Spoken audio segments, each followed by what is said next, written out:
Hello everybody and welcome. In this video I will show you how to fix only one earbud is working for the headphones Skullcandy Push Ultra. Firstly, put your headphones to the charging case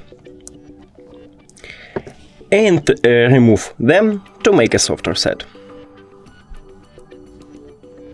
Now, if it doesn't help you, we should make a hard reset. To make a hard reset, press and hold both main buttons on your left one and right one earbuds for at least 10 seconds. Cool. Now put your headphones to the charging case. Press the information button or settings button if you have Android. Then forget this device, forget device. Now remove your headphones from the charging case. And press and hold left one on right one main button for at least 3 seconds until you can see that LED light is blinking right here. Now click on your headphones. And we did it!